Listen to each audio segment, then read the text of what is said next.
You may know him as a former anchor on ESPN SportsCenter, Good evening, everyone. Welcome to SportsCenter. James Swanwick here along. or from his online videos encouraging people to live an alcohol-free lifestyle. The headline is, "One drink a day is enough to cause some level of brain degeneration."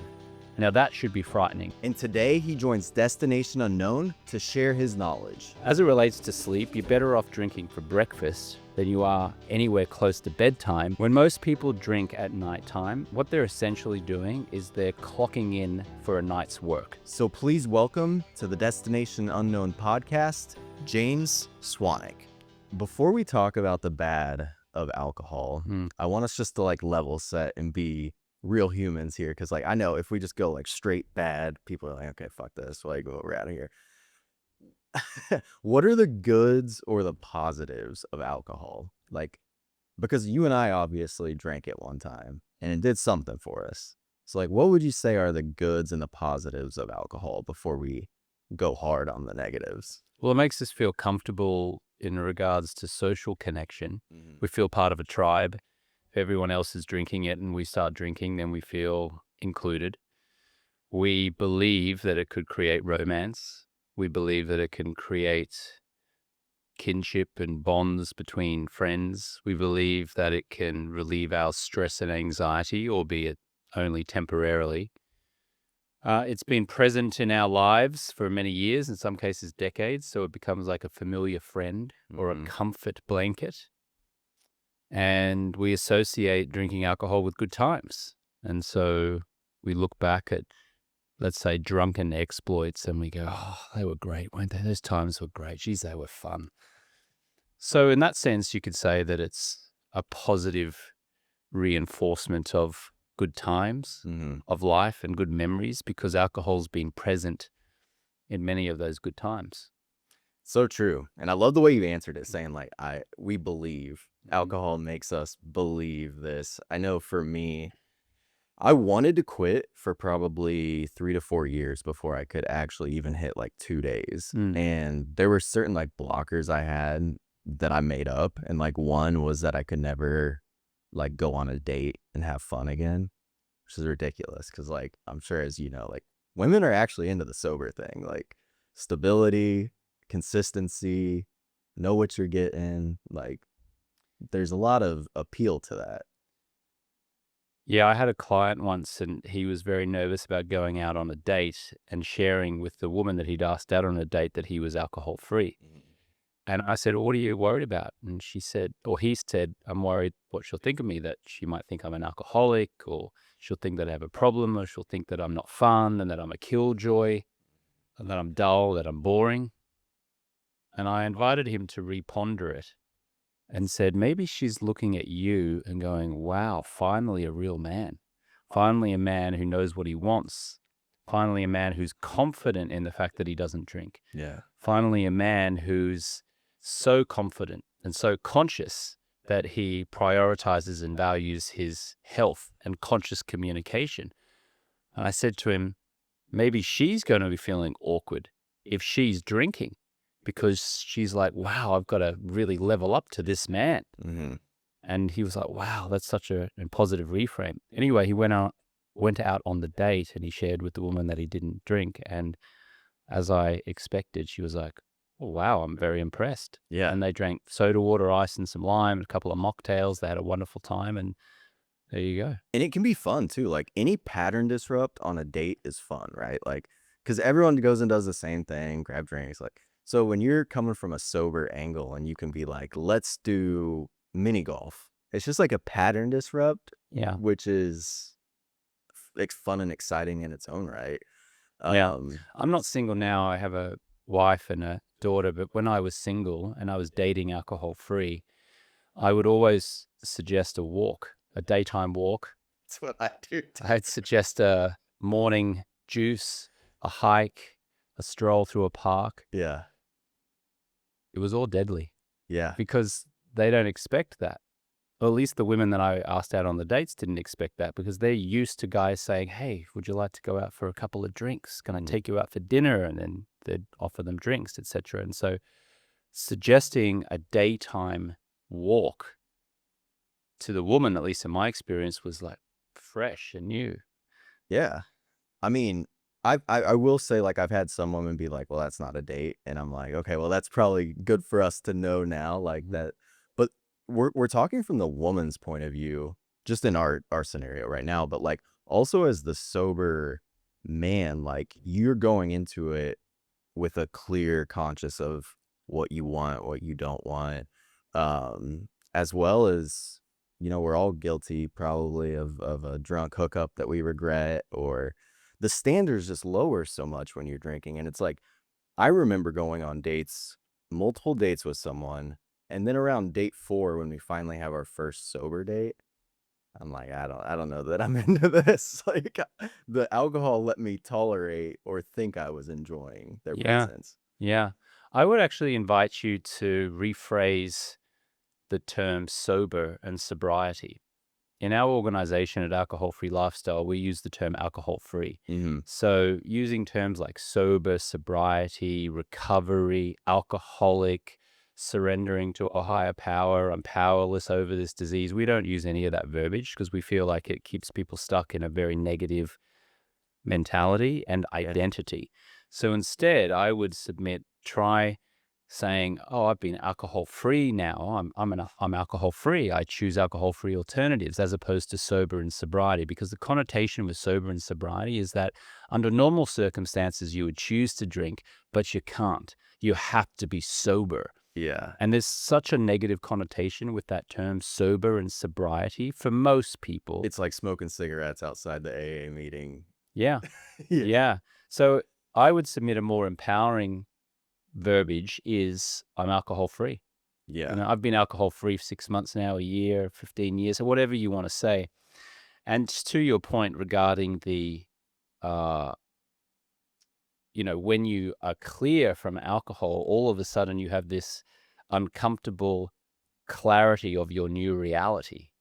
And I talk about this in my book, Clear.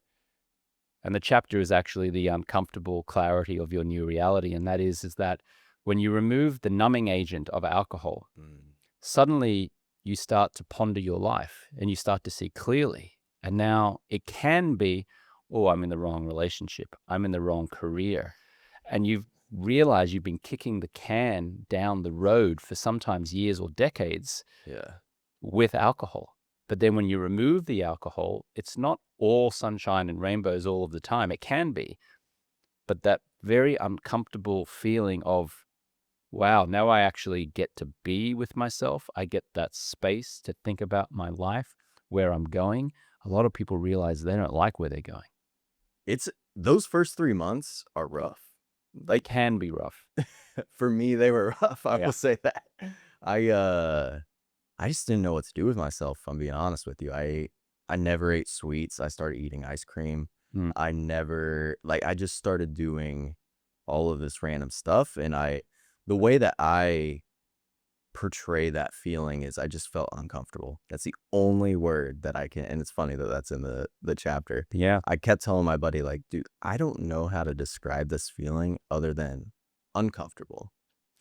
I would suggest that discomfort was you getting used to being with yourself without a numbing agent, without procrastinating, without checking out of tough decisions. And it's challenging to face yourself and look yourself in the mirror and go, yes, I'm making these positive changes, but change can feel hard. There's so much resistance there, but that's where all the growth is. That's where all the transformation is. And I would suggest those first 3 months sounded like for you that you were running through rose bushes and getting cut up and you're bloodied and you got thorns. But then when you come out the other side, you're like that scene from that movie Shawshank Redemption, when he climbs through the football field of crap and he comes out the other side and it's raining and he's kind of like this in the rain, like he's got freedom. That's how it can feel. Yeah, I mean, I even romanticize looking back the 3 months. Like I just told you it was uncomfortable, but I can look back and romanticize it.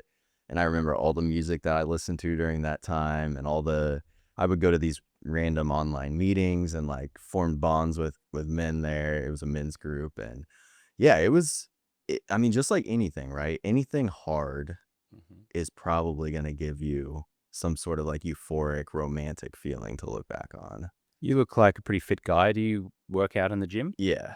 So when you do a bicep curl and you're lifting heavy weights, you're inserting resistance to the muscle, and the muscle fiber breaks down. You literally tear it down. And then the growth comes from sleeping throughout the night and the repairing and the next day and the rest. So it's the same thing here. In order to get growth, like you would in the gym, you tear down the muscle. In order to get growth in your life, you lean into resistance, you apply pressure. And in this case, it was you not drinking alcohol and being with yourself.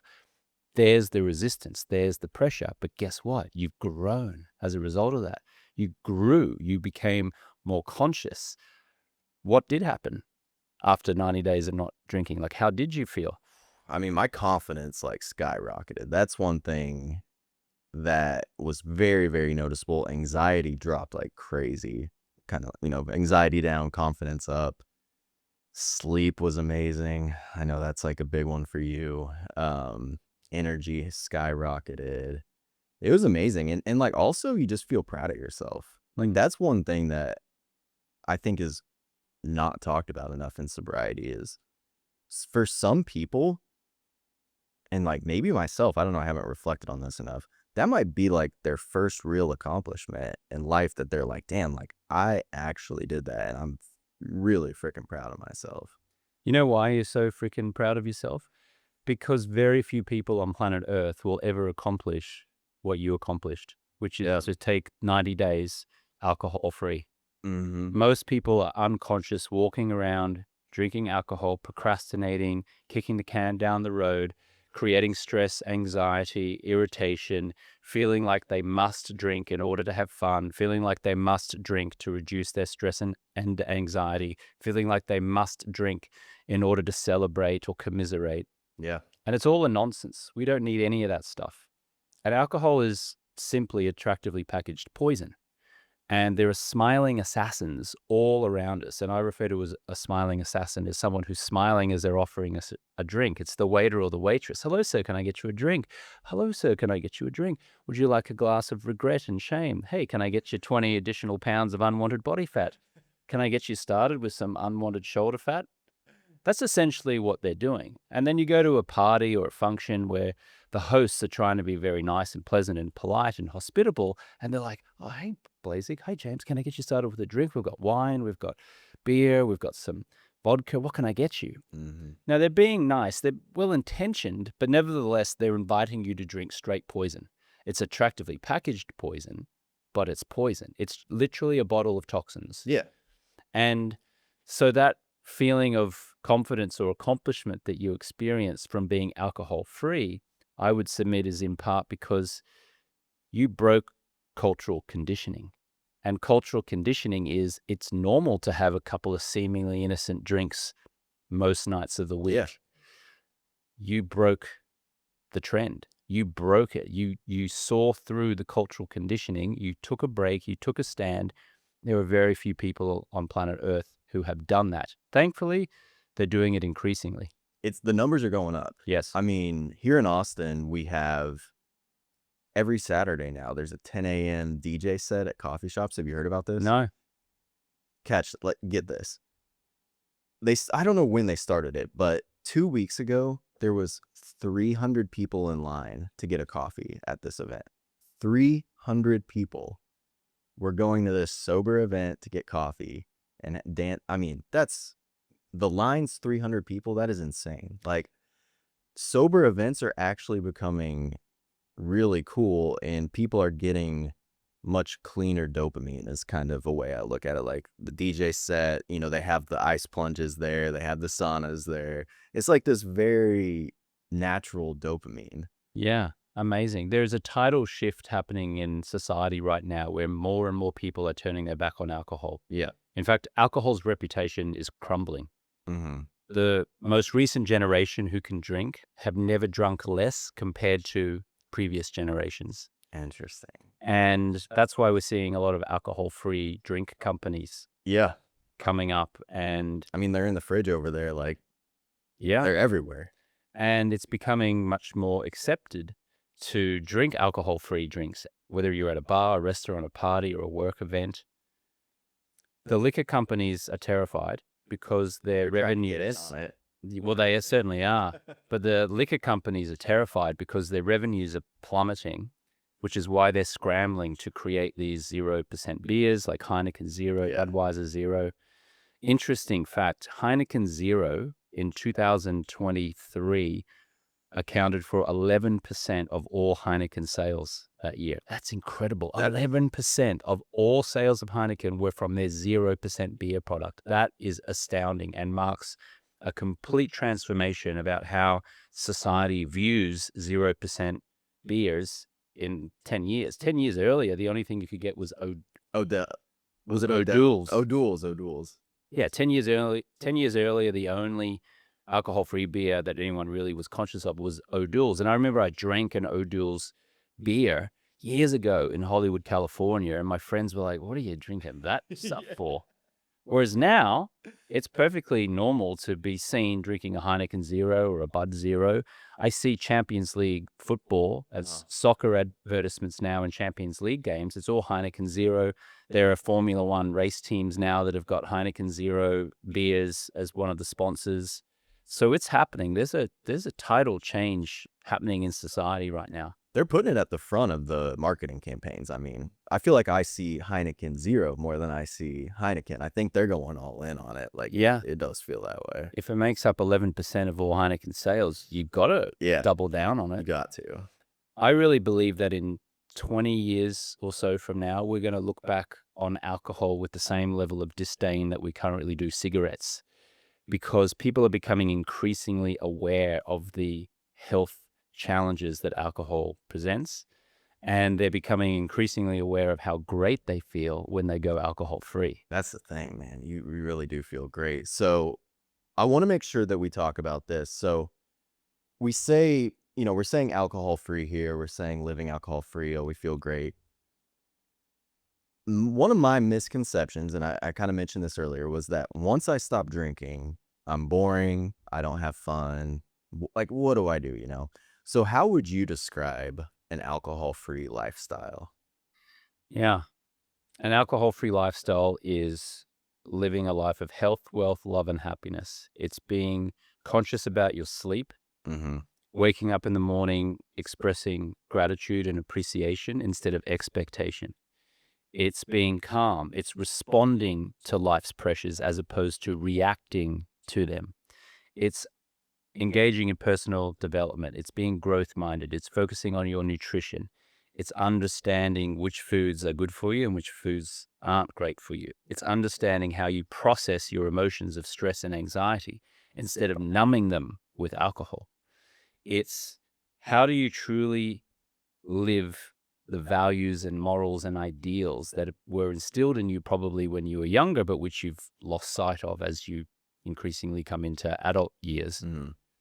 It's making good choices. It's understanding that you can have more fun being alcohol-free than drinking alcohol. It's challenging common conditioning of society that alcohol is required to create romance, or alcohol is needed to create a bond, or alcohol is needed to have fun, or alcohol is needed to enjoy a sunset. It's not. You can enjoy the sunset. You can create the romance. You can have fun. You can have fun. You can create friendships without the attractively packaged poison. And so it's not as simple as going sober. No.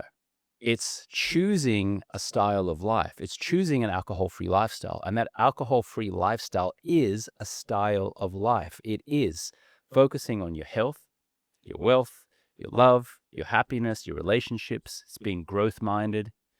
It's really nurturing the soul. That's an alcohol-free lifestyle. I agree with you, and I want to add to that a little bit. You said it's waking up early, it's eating good, it's these types. Not only is it that, it's wanting to do that. Yeah. Because when I told you before, like I've had stages in my alcohol-free journey where I've relapsed. And during those times, a self-help podcast sounds like the worst thing that I could ever want to put on. Like, oh my God, they're so fucking annoying. They just think they're so good. Like, I actually think that way. Mm. Then you get some sobriety in your belt, and I could listen to 10 of them a day. So it's really like you're changing your brain in a way to want to be better, to want to feel good, to want to get out of bed and go on that run. You actually start craving that. For me, start craving that the way I would crave alcohol. Yeah, it's interesting when you say you want to do that, because what we understand studying neuroplasticity and neuroscience is that the mind can achieve what you tell it to do, but it finds it challenging when you tell it what not to do. And that's where I take exception to the words sobriety and recovery and I'm an alcoholic, because we're focusing on what we don't want over here. And just like if you're skiing and you're going down the mountain and you're saying to yourself, don't steer towards the trees, don't fall over. And what happens is that we inevitably fall over. Free throws, like, there you go. Don't miss, we miss. Yeah. Don't mess up, we mess up. It's because what we understand about the brain is that the mind doesn't understand when you tell it what not to do. It just understands the thing that you're telling it not to do, and you end up doing that thing. So over here, when you're choosing a lifestyle, you're choosing alcohol-free alternatives. You're choosing to order a soda water ice and a piece of lime. You're choosing to go to bed at a reasonable hour and ensure that you've eliminated the light that can mess up your sleep. You're choosing the temperature of your room as you go to sleep. You're choosing when and what you're going to eat for breakfast. Dude, sometimes I couldn't even choose where I was going to fall asleep when I was drinking. Just let alone the fucking room temperature. I get it. I get it. This way is much more empowering, don't you think? Yeah. This way you're choosing a lifestyle. This way, oh, I've got to stop drinking. I need to stop. I shouldn't drink. Oh, please don't drink. Oh, no, I can't drink. Oh, I got to do this. I've just got 3 days left of my 30-day challenge. Of my dry January, of my sober October. The reason why those 30-day challenges are mostly ineffective long-term is because by their very nature, it implies that you are in a prison for 30 days, that you've got to really work hard not to drink. And so what most people do is they get to day 30, and what do? They reward themselves with the drink, and then invariably return to the same level of drinking that inspired them to join the 30-day challenge in the first place. When you're doing those 30-day challenges, you feel like you're a prisoner. And what do all prisoners want to do? They want to break free of prison, which is why they return to the same level of drinking. However, over here, when you're choosing a lifestyle, a long-term lifestyle, and you're focused on health, wealth, love, happiness, good nutrition, mobility, exercises, conscious communication, being growth-minded, personal development, then it becomes very simple to live an alcohol-free lifestyle. You don't have time for alcohol. You don't have time to go and drink alcohol, drink attractively packaged poison. Because, like, alcohol, you can say this for money, you can say this for just, like, time. Say you drink for 3 hours Friday night. Okay, you lost 3 hours of Friday for sure. But then you lost half of Saturday, and now you're kind of crawling into Saturday evening. Or for money, right? It's like, yeah, okay, I spent $50 at the bar. But I also spent $50 on the Uber home, $50 on Uber Eats once I got home. I'm definitely not making any money tomorrow. Like, everything about alcohol feels very compounding. Yes. And then when you go alcohol free, you get that same compound effect, but in positive ways. Yeah. Drinking alcohol sucks your time and it drains your wallet. So time, there's thinking about drinking, recuperating from drinking, lamenting the drinking, planning the drinking, recovering from drinking, and so on and so on. Thinking about the drinking. Thinking about the drinking. Yeah. Think about how much time you think about it in preparation for drinking. That could be the excitement from it, or it could be don't drink too much, don't do anything. Or push it off till I can't drink till 6 o'clock. Yeah, But exactly. you're thinking about it. My rule used to be I can't drink until I take care of my dog. So I would get home from work and like this, I feel so bad about this because that's like my best friend, you know, but I would take him to the park and I would grab like 2 tennis balls and I'd chuck one that way and he'd sprint and get it. And I'd chuck the other one that way. And my only goal was to wear him out as fast as possible so I could get home and drink. And like now it's just like we can be at the park for as long as You know, he's just taking in the sun, and I get like joy out of seeing him like that. Um, There's so- a there's a lot of negotiating with people's drinking as well. There's the I'll only drink on weekends, or I'll just do moderation. And we start to make these little deals with ourselves that don't last. We always break them. Yeah. And it's draining. It's emotionally draining. And then each time we break the rules that we've made for ourselves, we lose confidence. We lose confidence in our choices and our decisions. We don't trust ourselves anymore. And so then it becomes this vicious cycle where we start breaking rules increasingly, not just around drinking, but around relationships with our word. We start being late for meetings. We start giving excuses. We're no longer 100% responsible. A lot of my clients in our 90-day stop drinking program declare that moderation is a myth. So they tried moderation. They said, oh, you know what? I'll just drink from Thursday until Sunday, and I'll take Monday, Tuesday, Wednesday off. And then what they find is that all of a sudden they're just have one drink on Here's Wednesday. yeah. And then the slippery slope gets them, and suddenly they're back drinking on Wednesdays and then Tuesdays. And then what the hell? I've already broken this rule with myself, so I might as well just drink every day. And then we get stuck in this vicious cycle. We drink for weeks, months, years, decades. And before we know it, all of those cumulative effects of drinking reach a point where we have acid reflux, we're not sleeping great, we've got marital strain, we're not present with our children, we don't spend time with our dogs, we're not as present with our family, our friends. We start to stay stuck in the norm, and the drift of life gets us. And then we start to feel this feeling of mediocrity, where if we just stopped the drinking and we chose an alcohol-free lifestyle, maybe we would have taken another direction in life. We would have felt confident. We would have made better nutritional choices. We would have exercised. We would have got sunlight. We would have lived a life of appreciation instead of expectation. And therefore now we have an engaged marriage. We are present with our children. We're happy about our career. We are achieving bucket list items. We feel joy. We're radiating energy. That's an alcohol-free lifestyle. I love that. Yeah. And something you said reminded me of this. I don't remember what it was, but like giving up alcohol is really just giving up one thing to gain everything. Whereas like if you're drinking, you're choosing one thing, pretty much giving up everything. And you know, I always try and be conscious when I talk, like, because I know there's plenty of people out there that have a very okay relationship with alcohol. I can only speak to like my experience. You have clients, so you have more experience than me, but yeah, like that was my experiences. When I would drink, I was counting down the time. Like you fucked me up when you said that, like thinking about the time to drink. That was a big time suck. It really was. So on that note, like who should consider an alcohol-free life? The American Psychiatric Association has a 10-question checklist to determine if you have an alcohol use disorder. Okay. Let me ask you this question. Have you ever wanted to reduce or stop drinking? Yes. Have you ever been drinking longer than you would ordinarily choose to? Yes. So according to the American Psychiatric Association, you in that circumstance already have a mild alcohol use disorder. Well, let's keep going then. Let's run the score up. So if you've even thought about quitting because you think you're drinking too much, and you recognize that you've been drinking too long, and there's any level of concern about your drinking, according to the American Psychiatric Association, you already have a mild alcohol use disorder.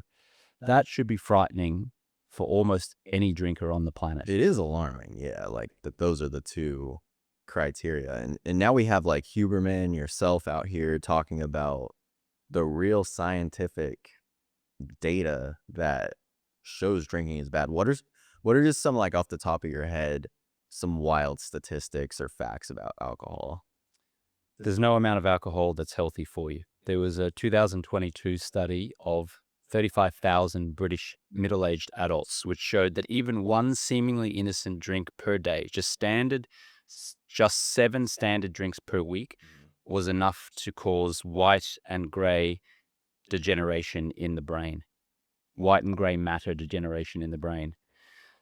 The headline is, 1 drink a day is enough to cause some level of brain degeneration. Now that should be frightening to anyone who's watching and listening to this. To the degree, depends on genetics, depends on how long someone's been drinking, what type of alcohol, but even one seemingly innocent drink is enough to mess up with your brain. There's one. As it relates to sleep, you're better off drinking for breakfast than you are anywhere close to bedtime, because at least then you've got about 16 hours for the body to get rid of the toxins that you've just consumed from the alcohol. Which is crazy. Makes sense. When most people drink at nighttime, what they're essentially doing is they're clocking in for a night's work. The body now has to go to work while you are sleeping to get rid of the toxins from the alcohol. But we don't want the body working when we're sleeping. We want the body resting. And so the irony is that people are tired from a day's work. They come home, they just want to relax by drinking their attractively packaged poison to relieve themselves of stress and anxiety. But what they're essentially doing is they're coming home from a hard day's work and then clocking in for an entire night's work, in addition to the day's work they've already done. Because make no mistake, the body is working throughout the night to get rid of the toxins at a time when the body wants to be resting, which is why even if we have one seemingly innocent glass of wine or a drink before we go to sleep, we wake up the next morning feeling tired, irritable, a little bit stressed. Maybe we snap at our husband or our wife or our children, or we get angry in traffic, or we're waiting in line at the supermarket and we're frustrated that the people ahead of us are taking too long. All of a sudden we're frustrated and irritable and we don't know why. And you can track it back to, well, you had 2 glasses of poison the night before. Yeah. And your sleep wasn't great. And now that shows up the next day in how you are with people. As opposed to go alcohol free, have your last meal a few hours before you go to sleep so your body's got time to digest it. Because make no mistake, if you eat too close to sleep time, same thing is happening. Your body's now trying to work. It's digesting the food. Yeah. And instead of drinking alcohol before you go to sleep, you don't drink any alcohol. You sleep the way nature intended you to sleep. You spend as much time in that deep REM phase of sleep as you're supposed to. You wake up in the morning, and I'm not suggesting you're going to skip out of bed and go, wow, my life is so amazing.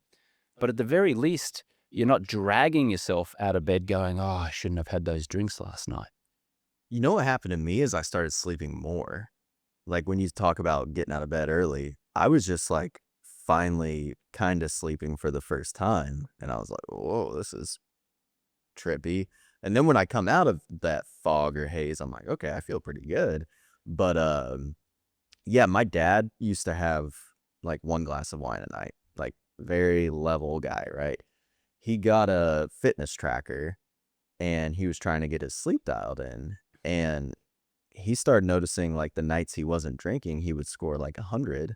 And the other nights, I think he was in the 80s or something. And he just cut it out. I mean, I don't even know if he was having a full glass, if I'm being honest with you. I think he might have done just a little bit. But it became very clear to him that sleep was being affected from 1 glass of red wine, which I don't know about you, I was told that red wine is to put me to sleep and it's good for me. It's got grapes. I'll let you rain on that. Yeah, the claim that a glass of wine a night is good for your heart health has been debunked so many times now over the years. There was a 2021 study out of the University of Victoria. Professor Tim Stockwell studied 107 previously studied studies on alcohol that claimed that that wine was good for you.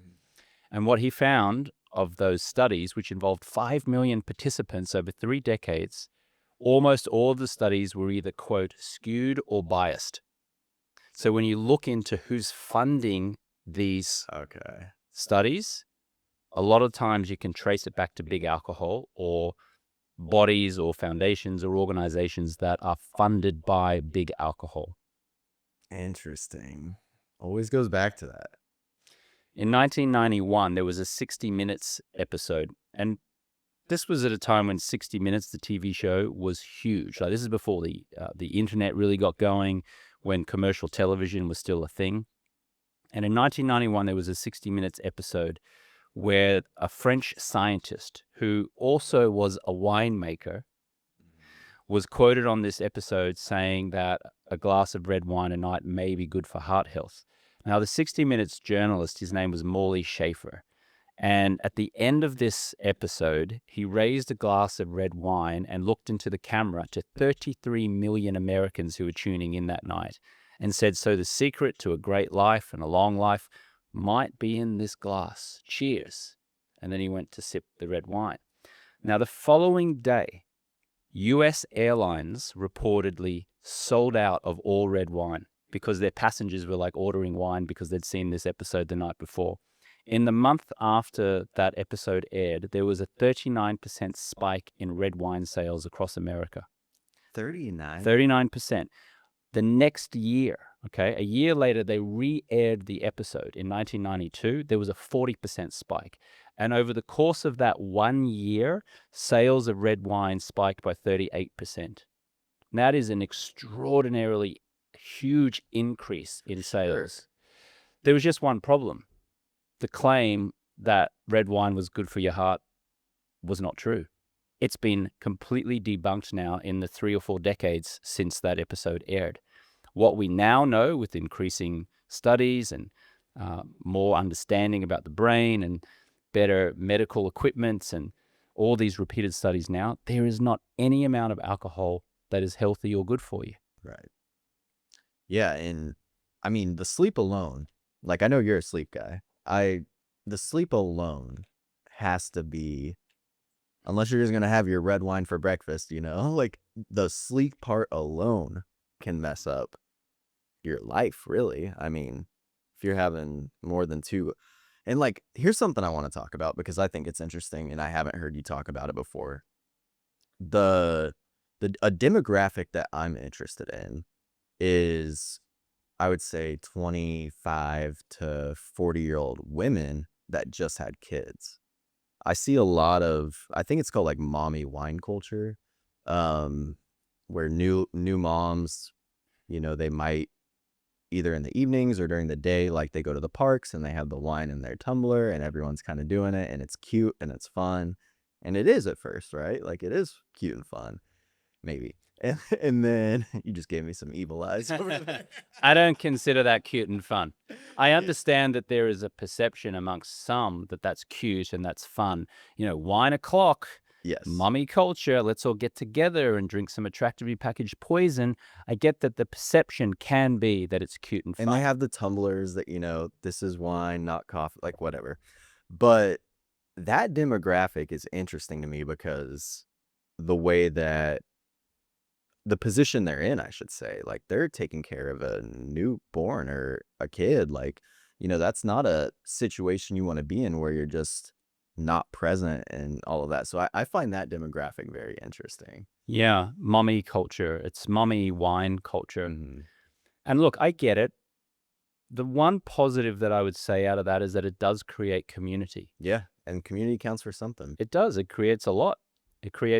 And so that aspect of it is fantastic. But then why would you introduce poison to it? I would submit that the mummies in this wine culture don't need the alcohol at all. They just need to connect with each other and do some activities like hiking or connecting or walking or anything. And if the kids are present, definitely shouldn't be drinking alcohol in front of them. Mm-hmm. And even if they're too young to understand, it's setting a very dangerous precedent. Because I would submit that the reason that we all normalize alcohol is because our parents, when we were very young, or the adult figures in our life, said to us, oh, no, little James, you can't drink now. You can only drink when you're older. Mm-hmm. And in that moment, that adult figure implanted in little James's mind that, oh, alcohol is something that adults do.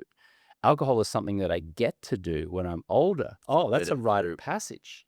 And so what happens is that it just normalizes that behavior. And now we aspire to drink this attractively packaged poison later on in life. And then we do. And then when we do, we see smiling assassins everywhere. Everyone's smiling. Can I get you a drink? Would you like a drink? Oh, geez, you had a few to drink last night. Ha, ha, ha.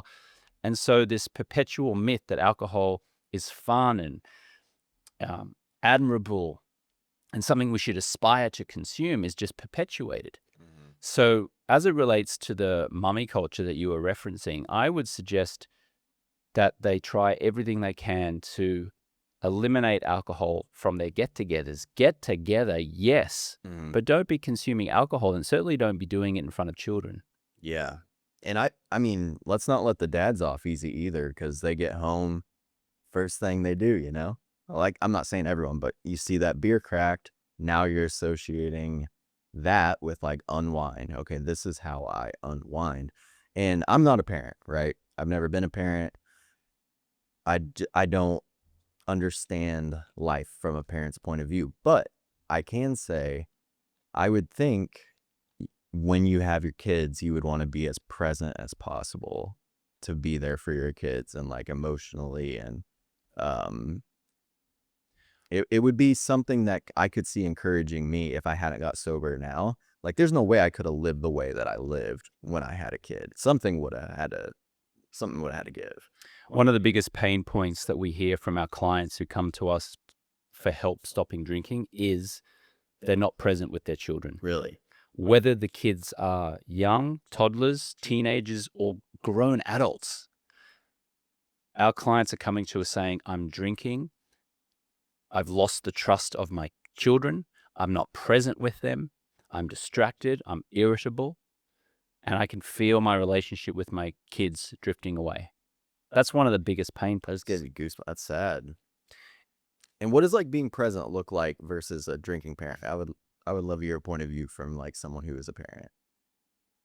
Being a present parent can be the duration of time that you spend with a child, the quality of time that you spend with a son or a daughter, the experiences that you share together, going off and doing activities, being alcohol-free at a baseball game or a football game, just having an intentional conversation, asking about your child's day, their school, their wife, their husband, their children. Maybe you're a grandparent.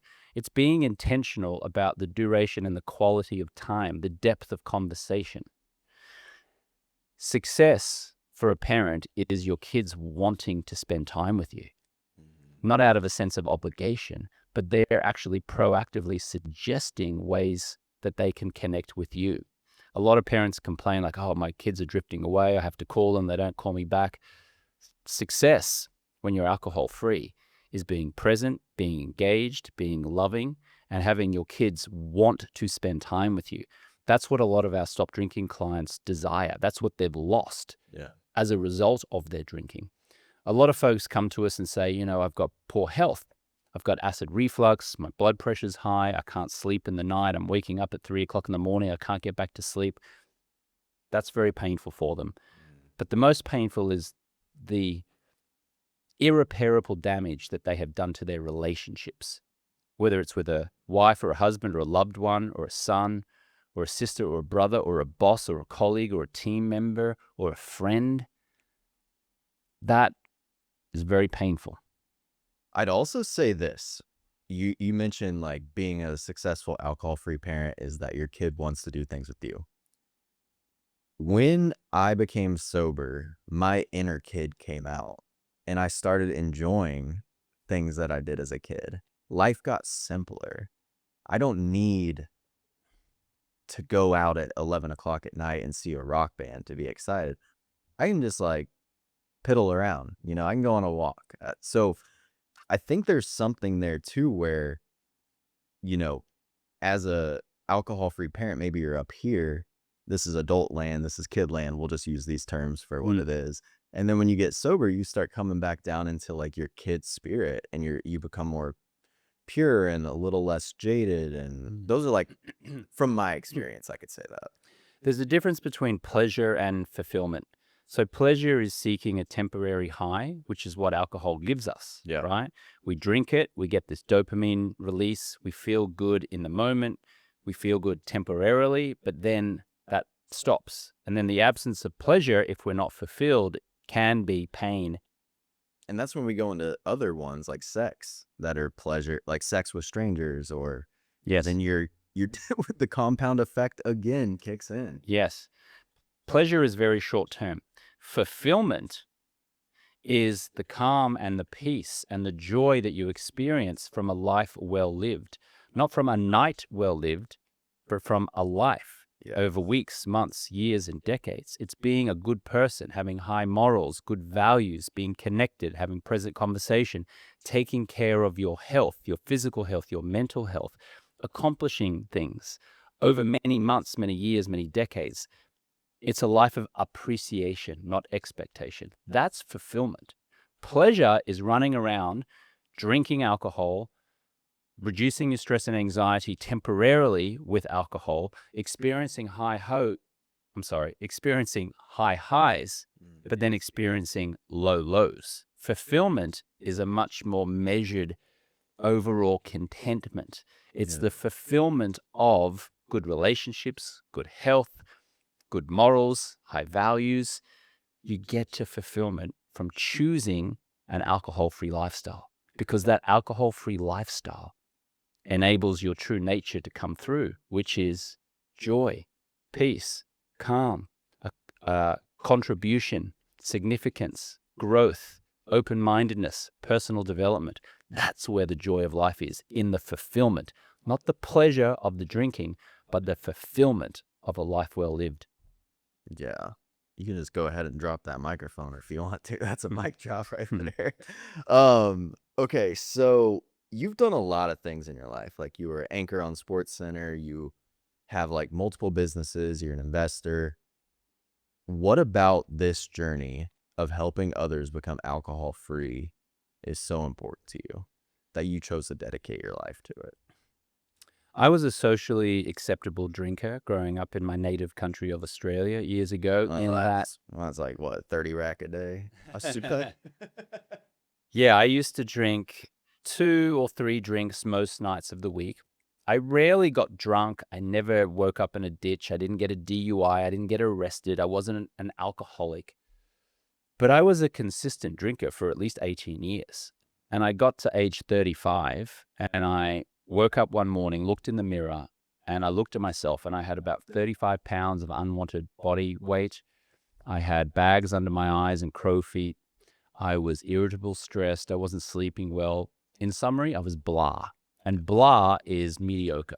And I was drifting. I mean, I'm in my mid-30s and I'm just drifting, feeling like a 6 out of 10 in most areas of my life. I decided to take 30 days off drinking alcohol just to see what would happen. In 30 days, I lost 13 pounds. I slept better. I auditioned to become a SportsCenter anchor on ESPN, and to my bewilderment, I got the job. And I credit the clarity and the focus and the energy from not drinking alcohol to helping me get that job. I focused on nutrition. I started working out. I became calmer. I wasn't as irritable. I started responding instead of reacting to potentially triggering moments. And after a few months of doing this, I felt so good. I thought, you know what, I'll just keep going and see how long I can go. That was 2010. I haven't drunk since. It's been 15 years plus now that I've been alcohol free. Amazing. And in that time, I have attracted my dream partner. I've created 2 multi-7-figure businesses. I've helped thousands of people with their sleep, with their alcohol consumption, and my human needs, I guess. Tony Robbins talks about these 6 human needs, which is certainty, uncertainty, growth, significance, contribution, and love and connection.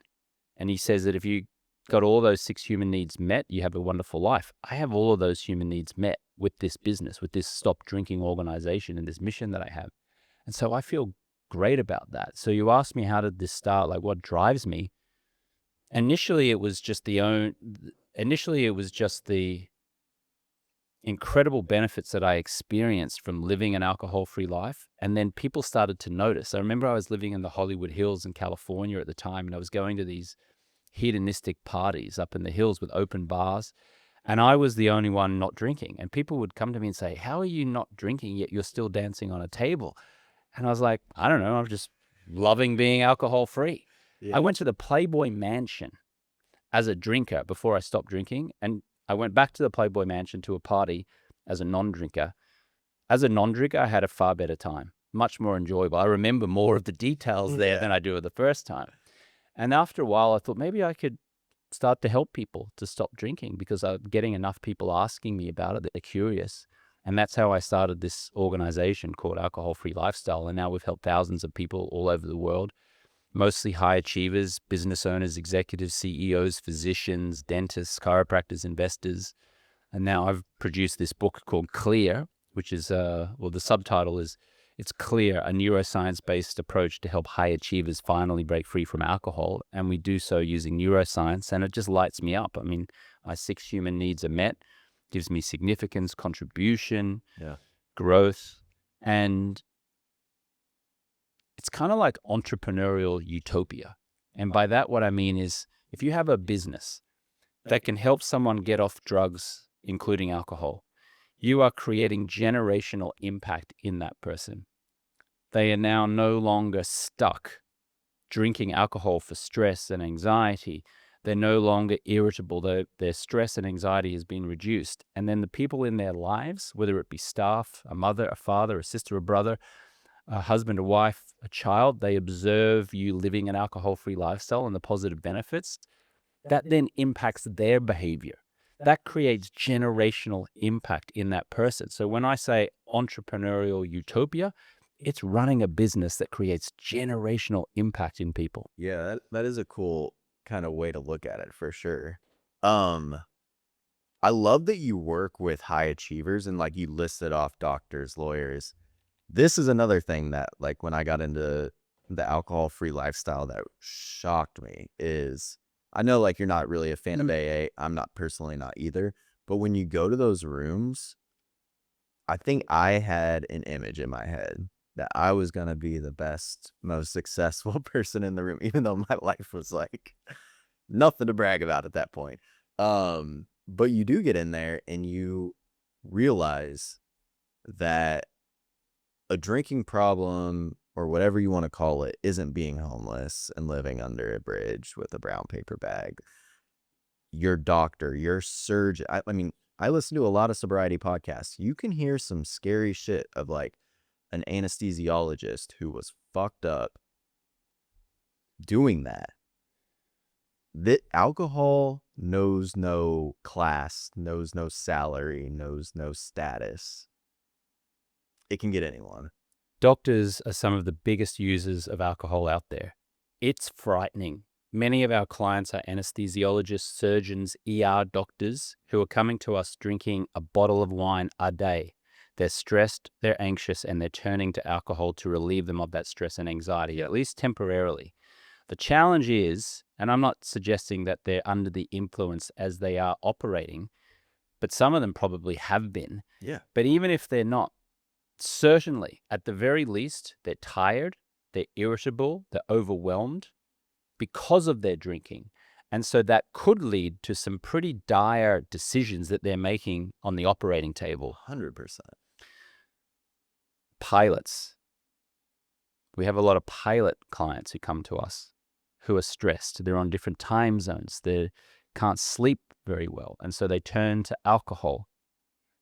Now, I'm not suggesting that they're under the influence of alcohol when they're flying, right, but they're certainly jet-lagged, tired, irritable, prone to making poor choices because of their drinking habits. That should be frightening. And you can't say they're not, because like there's plenty of examples of people who do go in as a doctor drunk. I hear it all the time on podcasts. You do. I don't know if you have to blow a breathalyzer on a plane or not, but fingers crossed you do. But yeah, like I used to go to work drunk. People go to work drunk. And if you're comfortable in your, I've done anesthesiology for 10 years. I'm fine. I know how to do it. It's a scary thought. Like we're all just humans. Like just because it's a doctor doesn't mean it's not a human. They fuck up the same way we fuck up. They make bad choices the same way we make bad choices. Maybe they're just their parents told them, hey, you're going to be an anesthesiologist. We're going to pay for your college. Now you're an anesthesiologist. Like it's scary to realize people are people. Most of our clients are very successful in the sense that they're a successful entrepreneur. They're successful in their profession. Society has rewarded them for being top of their game in their profession. Yeah. They're affluent, they're well educated, they're liked. And behind closed doors, they're in so much pain and they are struggling. And they're putting on a persona and they're acting. But I don't know if you've ever acted, it's tiring, it's draining. So they're trying to keep up this idea that their life is perfect, that they've got the perfect wife or husband and the kids, and they've got this profession and they live in this nice house. But behind closed doors, they're drinking a bottle of wine at least a night. They're drinking vodka, whiskey, beer, and it's causing a heck of a lot of pain. And so who we attract is that person, the high achiever who thinks they should be able to stop drinking but haven't been able to. They're successful over here, they're successful here. Society has rewarded them, Yep.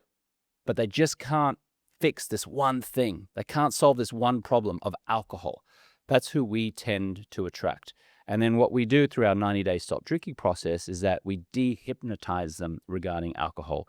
We rewire their mindset around alcohol. We kick alcohol off its podium in their life, and we invite them to start choosing an alcohol-free lifestyle. To be clear, not to be sober, not to practice sobriety, not to surrender to a higher power like they do in AA, not to work a 12-step program. A lot of who we work with are folks who've either tried that or they don't want to try that. It just doesn't resonate with them. It can be obsessive. It can be. Now, I'm not here to knock AA, but the statistics are pretty damning. There are a lot of reports that suggest that AA's actual success rate is less than 10%. I've heard that. There's a doctor out of Harvard University called Dr. Lance Dodds, and he wrote a book in 2012 called The Sober Truth. And he described AA as one of the worst success rates in all of medicine. Less than 10% success rate. Now, has it helped tens of millions of people? Yes. And if AA is working for you, I say keep doing it. Right. If surrendering to a higher power and doing 12 steps and going to a meeting is working for you, keep doing it. Unless, of course, you feel like you're in a prison. But what I would say is using neuroscience, empowering, not using verbiage like recovery and sober and sobriety, but instead using terminology like I'm alcohol-free and I'm choosing this lifestyle and I'm choosing to order soda water, ice, and a piece of lime, as opposed to I'm saying no to alcohol. Over here is so much more empowering and energetic and effective. The University of Washington did a scientific study on our stop drinking process in 2023, and the results was a 98% reduction in drinking amongst the study participants. That actually is crazy. It's crazy. That is from a neuroscience approach. That's from understanding the science of why we drink and what happens when we drink, to positive psychology, which is empowering someone to choose a lifestyle with good nutrition, great sleep, conscious communication, personal development. All of those things is so much more uplifting and candidly fun, as opposed to AA, where you're going, you're sitting down, lamenting the past, talking about your shame, and possibly sitting next to a 19-year-old meth addict who's holding up a gas station. Now, if you're an educated, articulate person, you can't resonate with a 19-year-old meth addict. Of course, you support that And person. half the room's court ordered. And half the room is court ordered. Half the room of an AA meeting don't want to be there. No. Having said all of that, because I've said all of that, people who love AA and swear by it will send me vile messages saying that I'm a snake oil salesman, I should be ashamed of myself, that I'm committing genocide because I'm encouraging people not to go to AA. I'm not encouraging people not to go to AA. I'm simply demonstrating what the studies seem to suggest, which is AA has one of the worst success rates in all of medicine, and that there are other modalities using neuroscience and positive psychology to have far better success rates. I want to offer my perspective on that. What I see when you tell me that is that you're grabbing high achievers and society rewards addicts when they're channeling it in an appropriate way, right? So like, it only makes sense that if you're addicted to success and this and this and that you're going to get addicted to your vice, right? So now when I think about what you're saying of we offer like the positive, grab this life, people are going to get addicted to the cold plunge. They're going to get it, like whatever that is, that's positive. You give someone like me or another addict. I don't know if you use that word or not, but I do. We do not use the word Okay. addicts, no. So, Or alcoholic. Did you know, sorry to interrupt no, you, go. the medical community don't use the term alcoholic anymore. Really? It's alcohol use disorder. Okay. Yeah. There are millions of people out there now mistakenly describing themselves as an alcoholic. We don't even recognize that term anymore. It's alcohol use disorder. When you're walking around saying, I'm an alcoholic, you are stuck in an identity. Yeah. You are stuck. I'm an alcoholic. I'm an alcoholic. And all the connotations that come with that. You're not an alcoholic. You're experiencing an alcohol use disorder, which is temporary, right? It's temporary. And with some training, with some coaching, with some understanding, we can remove that alcohol use disorder and live alcohol free. Now, the National Institute of Alcohol Abuse and Alcoholism says that if a parent or a relative experienced an alcohol use disorder, you do have a 50% increased risk of experiencing an alcohol use disorder. And through lifestyle choices and environmental choices, you can stop the alcohol use disorder. I believe it because it's probably nurture, it's probably nurture more than nature. Lifestyle habits, environment. It's actually the study of epigenetics. So we all have a genetic code. We cannot change the genetic code, but we can change the expression of our genes. Yeah. So what that means is that you take someone who thinks they're an alcoholic and you put them in a group of people who are very health conscious, open-minded, walk every day, get vitamin D, focus on their sleep, eat good food, drink plenty of water, have a positive mindset.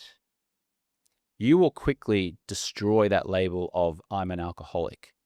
You will remove the alcohol use disorder because the expression of our genes will change.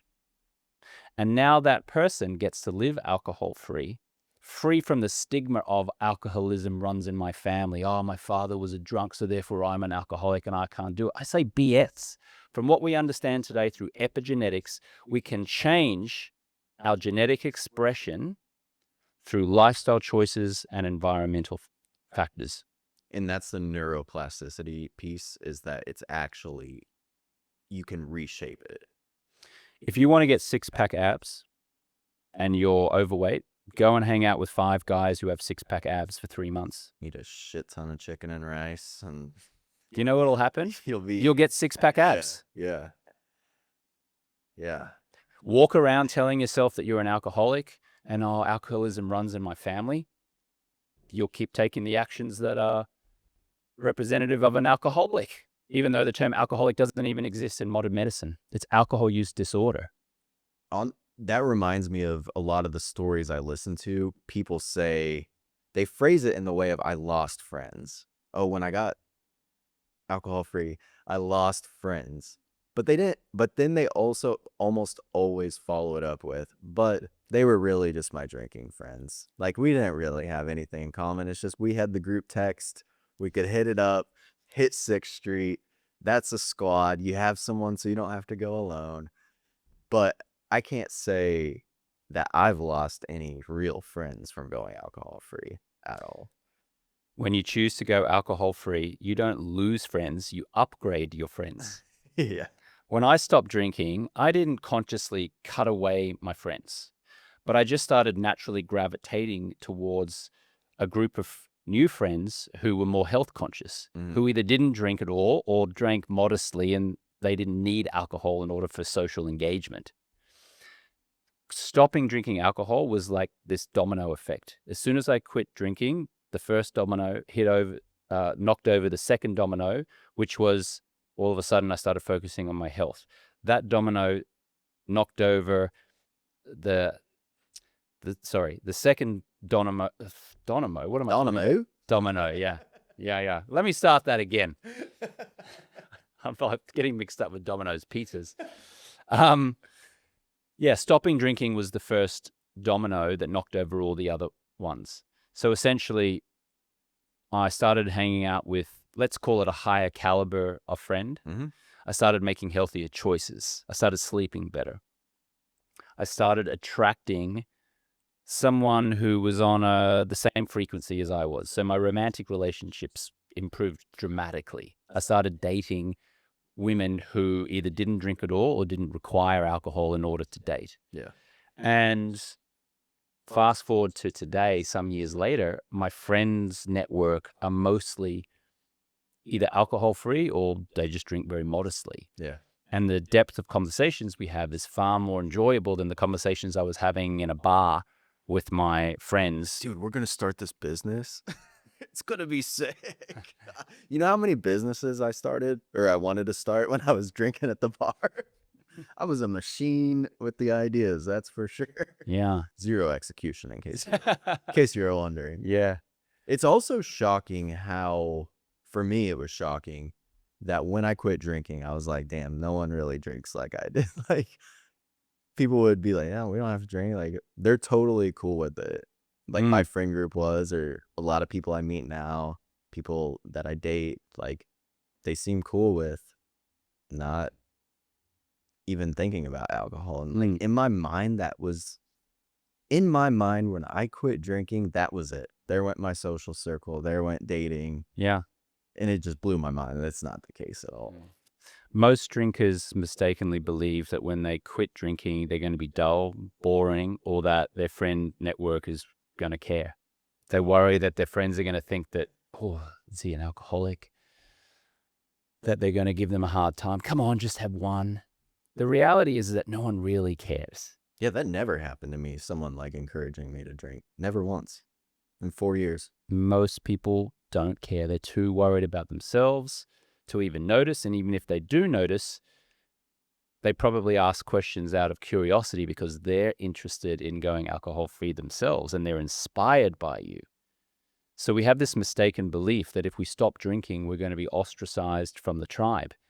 But in the modern world, there's just so many tribes to join. Yeah, yeah. And it goes back to Dunbar's tribe, which argued that we used to be in tribes of 160 people. And we would roam the earth and we would take care of the tribe, we'd take care of the tribe members. But back then, if we did something wrong and we were ostracized from the tribe, it meant certain death. We'd either get eaten by a wolf or a bear, or a rival tribesman would kill us. It meant certain death.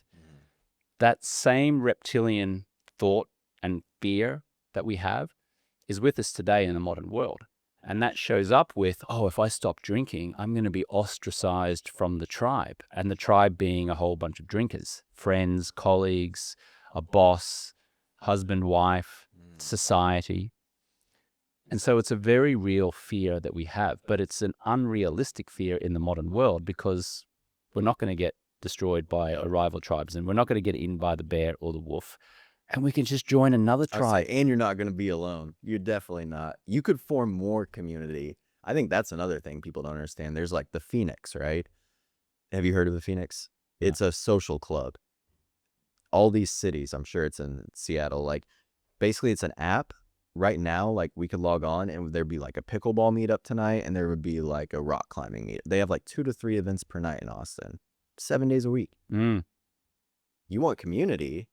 No better, like there are sober events everywhere and you're instantly able to, bond over something. Like you can 10x your community by joining like the alcohol-free community. Yes. Yeah. Yeah. So where can people find you? Thank you. Yeah. The book Clear is out April 8. You can go to alcoholfreelifestyle.com/clear. It's also available online wherever books are sold. So on Amazon and Barnes and Noble. There's also an Audible audio version of it. And then alcoholfreelifestyle.com is the website. And then I have a pretty engaged Instagram account where I share videos about how to live an alcohol-free lifestyle. And that's just at James Swanwick. And we'll put all the links in like the YouTube video and the podcast and all. What's a final thought that you just want to leave people with? Like maybe people that have never even thought about alcohol-free life and they somehow made it to this podcast. Well, I've had a life with alcohol and a life without, and without is far superior. better health, better wealth, better love, better relationships, better connection, more fulfillment. I no longer am chasing pleasure. I'm now basking in the joy of fulfillment. And everything has just gotten better. Yeah. I'm not dull. I'm not boring. I'm actually more adventurous and fun and exciting than ever. Yeah. So I would just invite folks to ponder, what would life look like if you chose to be alcohol-free and you loved living an alcohol-free lifestyle? Not being sober because you need to stop and now you feel like you're in a prison and you feel like you're going to be dull and boring. But what would life look like if you loved being alcohol-free? And I would submit your life will just explode in so many positive ways that you would just be absolutely astonished. And I just want to double down on that because, like I said earlier, if you hate cleaning your house right now, you hate, taking the dog on a walk, you hate bedtime with the kids, what if you did look forward to it? What if you wanted to wake up and turn on that self-help podcast the second you woke up, because that's going to give you like this dopamine and you're into it. Like, it's possible. I've lived it. Congratulations for living it. Yeah, thank you. All right, well, thanks for coming on, man. Thank you, Blazik.